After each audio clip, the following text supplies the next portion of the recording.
Shemai, hello and welcome back to Wales in the Movies and Cymru Views.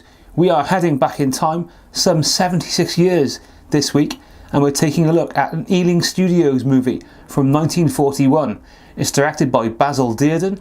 It stars Mervyn Johns, his daughter Glynis Johns, Esmond Kniight, and it's called The Lafway House.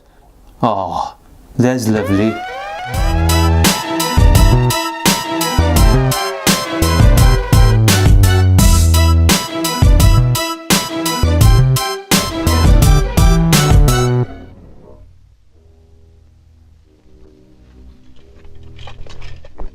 Phew, I wouldn't go through that again for all the tea in China. Yes, I thought that'd make your hair stand on end. Let's get inside. I want to get at my nerve tonic. I could do in the desk myself. Oh, dear. Oh, dear. Used to come here quite a lot in the old days. What, before the war? That's right. Can't get away much now, you know. Working hard, eh? You bet I am. This is no time for slacking. Yes.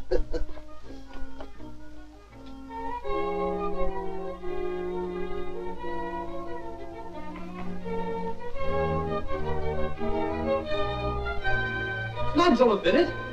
Hey, Snug. Hello! Anyone about? Reese! Where's everybody? Anyone in? Reese! Reese! Where are you? I say. Good afternoon, sir. On the surface, The Lafway House is regarding a group of different people.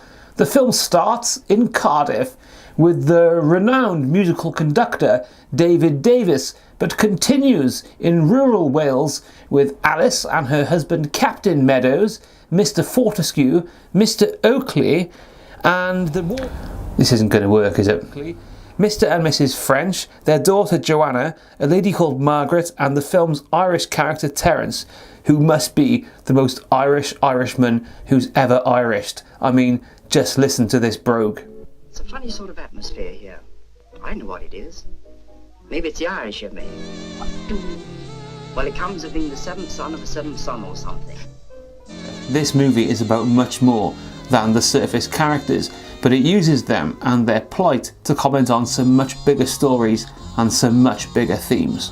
All these characters are carrying with them some kind of burden that will come to light throughout the course of the movie's events. And it's about this time that I'll warn you that despite this review being for a movie that is 76 years old, it may of course contain mild spoilers. The movie was based on an unsuccessful stage play called The Peaceful Inn, which, much more interestingly, was itself inspired by the real-life bombing of the village of Cwmbach. This bunch of disparate travellers, as we mentioned, all converge on the Lafway House in the village of Cwmbach, and once they and we settle into the surroundings, the whole place starts to seem instantly a lot more mysterious. I say, isn't today Friday, June the 21st? Yes, of course. That's last year's calendar. Look, 1942. So it is. The first thing to say about The Lafway House is that it's a beautiful film, and it is nice to be able to use the word film, as this was, of course, back in those days, shot on film like. It is eeringly haunting and loaded with pathos.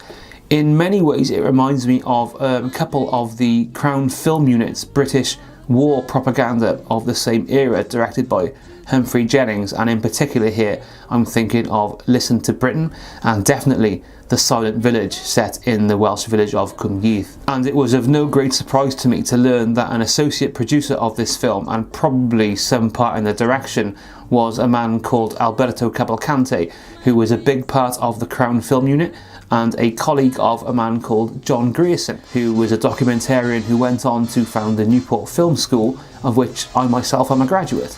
Anyway, my feelings about the United Kingdom's obsession and fetishisation of World War II notwithstanding, the propaganda that the country pushed out during this period, particularly by the GPO Crown Film Unit, was absolutely outstanding and makes a very interesting contrast to the German propaganda films, the famous ones of the same era, and I'm thinking particularly things like Leni Riefenstahl's triumph of the will. The second thing to say about the film is that it is years, perhaps even decades ahead of its time. In many ways, the opening of The Halfway House reminds me of one of them modern superhero ensemble films such as The Avengers or Suicide Squad. Each character or couple of characters are given their introductory scene, and it's a testament to the writing, the directing, the editing, and of course the acting that all these disparate bunch of characters are so successfully established along with their motivations in the film's very lean runtime of 95 minutes. And talking of those superhero franchises, I wish more modern movies were as disciplined with their writing and their editing as this here movie. 95 minutes, it's all you need. The premise of the film is pretty clear from the off, so it's not exactly a spoiler to say that there are definitely a lot of supernatural shenanigans going on in the halfway house of Cwmbach. This is a Welsh regiment, man. The innkeepers and the house itself literally, and I don't use that word lightly, literally manifests before our eyes and the eyes of the main characters. What the movie does very well is to keep the reasons for these manifestations more or less unspoken, and it doesn't feel the need to spoon feed the meaning and the backstory to the audience like any modern reimagining of the same story would have to do, and in that way it is very much a movie that is of its time. Given the subject matter, sometimes I feel that black and white visuals can suit a film such as this much more than any modern colour. It also has some creative visual techniques which these days would just be done with a drop of computer trickery at the touch of a button. But here, these techniques give you, the viewer, a lot of visual information which renders the kind of laborious spoken exposition unnecessary and redundant, and that's a very good thing. As a modern viewer, I kind of feel that the black and white just adds that layer of mysteriousness and atmosphere that any modern movie would have to get across, maybe with the soundtrack. Thunder. Gunfire. There's no need to be alarmed. We often hear gun practice from the Rangers at Dynasty. The Halfway House is war propaganda, plain and simple. Like the Powell and Pressburger movie A Matter of Life and Death, this one is aimed at another of England's former colonies. But whereas Life and Death very much aimed its message at the United States of America, this one goes for the guilt of the neutral Irish position with the character arc of the Irishman, Terence. You're Irish? I am, and I think Ireland's quite right to be strictly neutral. Yes. I am French. Some of my countrymen also decided that anything is better than war. Now they see what real Frenchmen have always known, that one doesn't get peace by refusing to fight, because there is no peace for those who are dominated and despised. What's the use of living without freedom and dignity? When they are threatened, there is only one thing to do: fight. You can't compare us with France.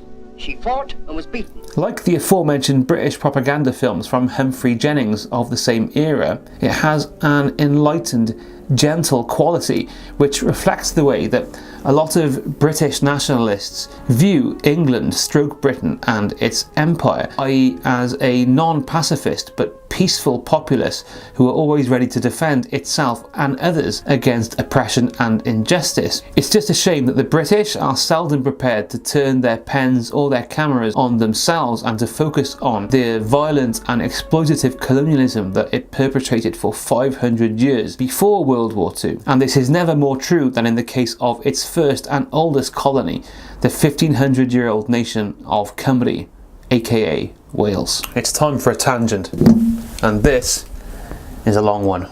In 2013, after 70 odd years, the BBC finally got round to producing a documentary series on the history of Wales, presented by Hugh Edwards. It's not bad. One of the biggest things that stood out for me from this documentary was the revelation that during World War II, all British/English journalists were explicitly warned to stop referring to the United Kingdom as England. Why was this done, you may ask? Well, for me, it's pretty obvious. The UK is not England, and to refer to it as such is to willfully ignore the peoples of Wales, Scotland, and still Northern Ireland. I'm sure it's the experience of a lot of us that English people have done this all our lives. This film, The Halfway House, despite all its best intentions, even does it itself. My husband says if only England could use the Irish bases. Pardon me, but If England used our bases, Germany would claim it as a breach of neutrality, and should be justified. Germany has as much right to a neutral base as England. As a result of this and many other factors, our complicity in Wales, for example, that across the world and as a result of media, the majority of people hold England and the UK as synonymous. This is offensive. This is an opportunity for your son to do a great thing for England. My son, sir, was a Scotsman. Very proud of it. I beg your pardon. Never mind. We're used to that. You English always talk about England when you mean Britain. And for me, it's borderline racist as it willfully denies and obscures the national identities and histories of particularly Wales and Scotland as essentially English. And as far as I'm concerned, implying this by ignoring history is as close to a definition of racism as that I can identify. It's symbolic of our relationship inside the United Kingdom, that when the UK has a need for Wales, there is some superficial respect, even affection. Once that need is fulfilled, we go back to being a backwards tribe, only definable inside a British context with no real national history and a dying language. The implication, of course, being that the minority status of the Welsh language within Wales is down to some kind of Darwinian inferior selection as opposed to being a result of very real and brutal legislation and techniques of successive UK governments. I think this is particularly relevant to the case of The Silent Village by Humphrey Jennings in 1943, another beautiful piece of war propaganda by the Crown Film Unit, in which the Welsh villagers are lovingly depicted by the UK government and are seen to defend their country and their language against the invading Germans. I mean, really. For the record, the Germans have never tried to ban the Welsh language from public or legal representation. That has only ever been done by the United Kingdom. Less than 15 years after The Silent Village was made, the UK Labour government was drowning the Welsh village of Tryweryn against the vote of every single Welsh MP in order to provide industrial water supplies for the city of Liverpool, and this had been done before. Such concerns for Wales, it seems, are simply not present during peacetime. We're prepared to accept a relationship which seems definitively abusive and to turn a blind eye to it. Excuse me. Well, on Wales in the movies, that's just not how we roll. Now, I haven't seen every single British film, but I've seen a lot of them, and I've certainly seen most of the Welsh films. And since this wartime era, the only British film I have seen to show Wales any affection or respect whatsoever is the recent movie Pride from back in 2014. So, let's have a look at how The Halfway House depicts Wales. It's dignified, it's culturally distinct, it's positive, it's Welsh, and most important here, it is British Unionist. Have a cake? Pardon? Have a cake? Well, thank you. You going far? We're going to a place called Cwmbach. English, aren't you? No, I come from Era. Oh, Cote d'Ivoire, is it? Well, yes, coffee. My very best wishes, I'm sure. Thank you. Oh, goodness, cacti. Let's try further up, shall we?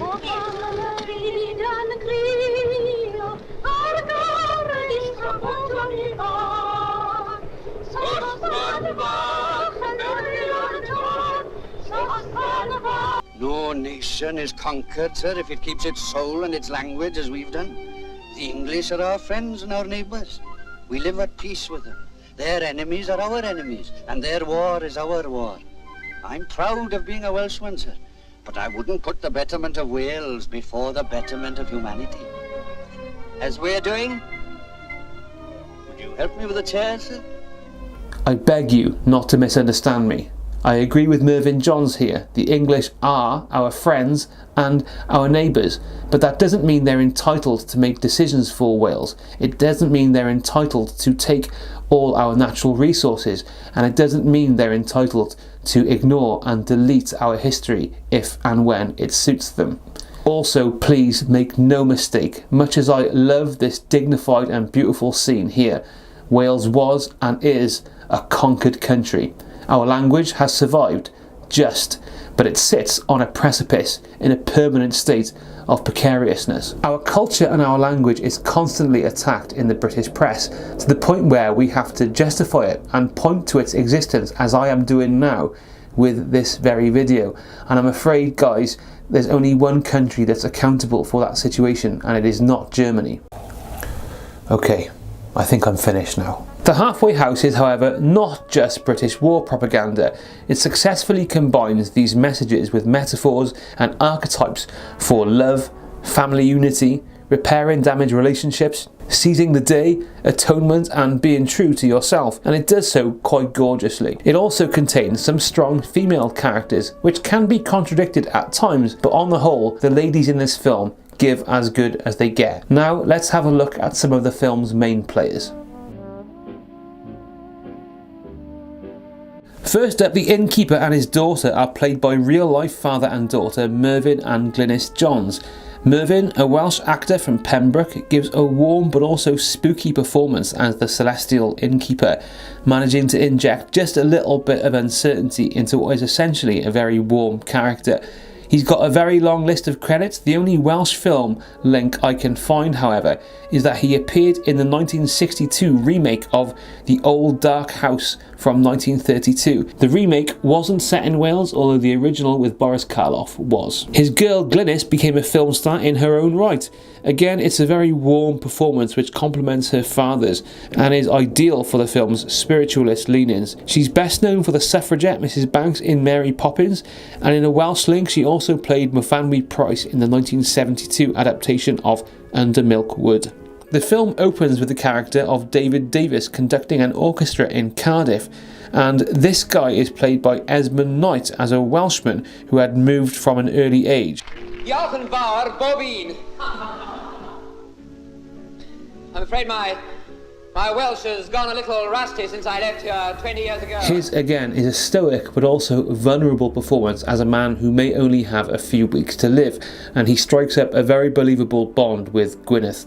It's not the first time Esmond played Welsh. Interestingly, he also played the famous character Llywelyn in the original film adaptation of Shakespeare's Henry V, directed by Laurence Olivier, a part that would later be played by Ian Holm in the 1989 film. In an amusing link, Esmond also played one of the Kryptonian elders in Superman 4, The Quest for Peace.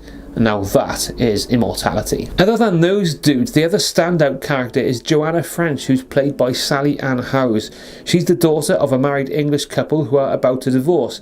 There's an amusing subplot where Joanna is always trying to engineer events to get her parents back together, and this makes for a lot of the film's light-hearted comedy, particularly one scheme of hers which seems to be a metaphor for how storytelling can use lies and manipulate events for the greater good and to get to the real truth. The film was directed by Basil Dearden and it was shot by Wilkie Cooper, who also shot Jason and the Argonauts and was a long-time colleague of the famous cinematographer Jack Cardiff. Yay!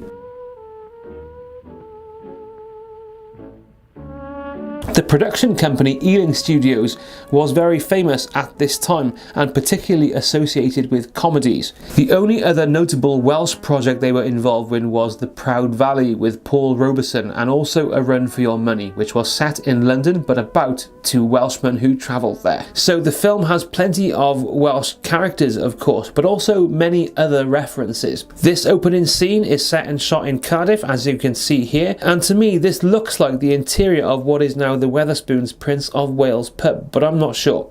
This scene also sees the first spoken lines as conductor David Davies attempting to speak his native Welsh. And thank you. Not talking. There's a totally impromptu rendition of Sosban Fach, along with one of many references to Welsh cakes, no sausage rolls, on this train, and it appears that the characters arrive at a fictional station called Ynys Gwyn. There's also this scene here depicting a Welsh port. I'm not exactly sure which one they intend to depict or why they couldn't just use a real one, but you know, I'm not going to complain about that. The play this film was based on was in fact inspired by the real-life bombing of the village of Cwmbach, and here's what happened. There was only one bomb dropped on the village of Cwmbach by the Luftwaffe during the war. It fell on an inn and killed the innkeeper and his daughter. It has never ever been satisfactorily explained why this incident occurred. It wasn't part of any air raid, and the area itself was never part of any sustained periods of bombing during the entire campaign. Very, very spooky. Okay, so giving a verdict on a film that is 76 years old here in 2017 is not a straightforward thing. I can't sit here honestly and tell the kids to go out and buy the DVD of The Halfway House for a rollicking time. However, if you're interested in old black and white cinema, the cinema of Wales, Europe or the UK, then you're gonna find a lot of interesting stuff in The Halfway House. And on that basis, it's definitely worth a shaky 3.5 stars. Taerselen Adhana for The Halfway House. It's a haunting and touching exploration of faith, spirituality, patriotism, nationalism and compromise, played out with excellent performances and visuals. One of the pleasurable things about looking at an old movie like this is it gives us an opportunity to study the words of David Berry in the book Wales and Cinema, The First 100 Years, which I have down here. And here's what he has to say. The Halfway House is set in a Wales of the imagination. In the war's final years and the later grim days of British rationing and austerity, Ealing provided a nourishing diet of whimsical and wish-fulfillment comedies and fantasies. Wilkie Cooper's camera work makes great play of patterns of light to heighten the drama and create the feeling of a twilight zone.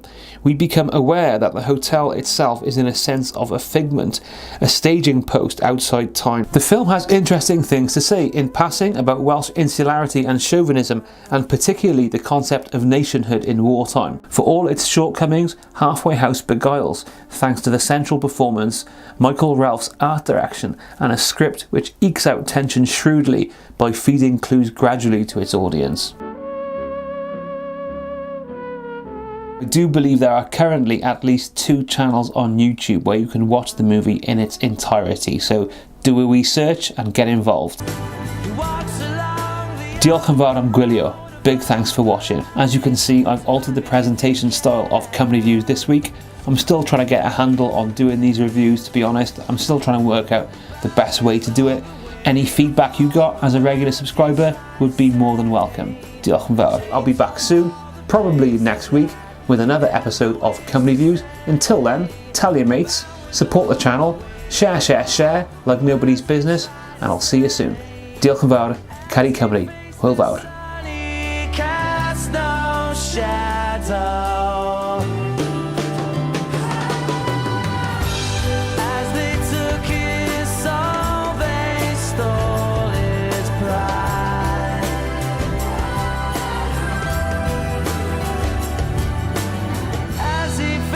Sunny cast no shadow.